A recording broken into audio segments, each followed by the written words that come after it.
I'm Lauren Elrod. And I'm Troy Foster. Welcome to Quid Pro Quo, where you never get something for nothing.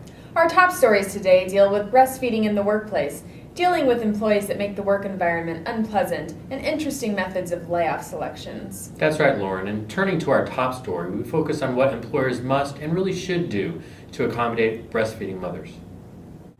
All right, so Marette, we've got you all set up in here. We want you to know that we really support what you're doing with all of this, and we love the baby. The baby's good. So I think you don't need anything else here. You got tons of privacy, room to yourself.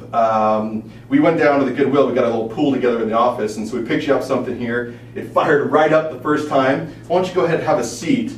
I don't know, maybe, I don't know if you want to just take a look at, oh, sorry. Let me get you, I don't know if you want to just, well, anyway, you know what you're doing here, and we'll leave you to it, so have fun. Thanks. Good luck, get it all out of there, and we'll talk to you later. Employers must provide a private area free from view and disruption for new mothers. Breastfeeding mothers also need to be respectful of their coworkers. That's right, Troy. That brings us to our segment, The Worst Employee of the Month.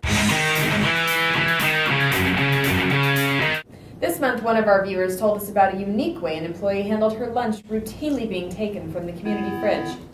I hope everyone is enjoying their lunch. If you're eating my salad, I hope you enjoyed the toenails that I clipped and put in there. Don't take my stuff. And that's just not okay. Hats off to this month's Worst Employee of the Month.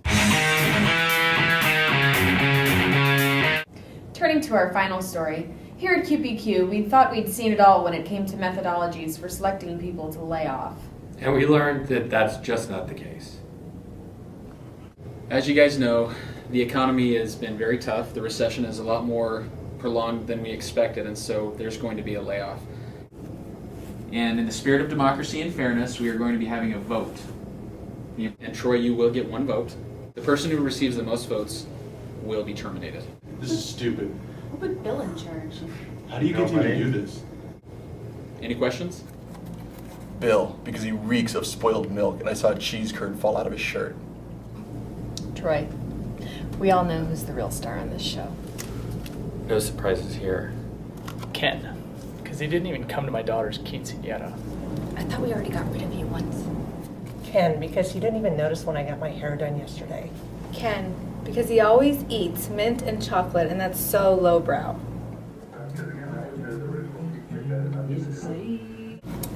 Voting twice because I get to. That leads us right into our do's and don'ts. You should have an objective practice in place when it's time to make that difficult decision. And don't rely on subjective or random factors. And don't involve your employees in the process. Well, that's going to do it for us here tonight at Quid Pro Quo. We've got a lawsuit to stop, it appears. Thanks for joining us. And once again, you never get something for nothing. Good night.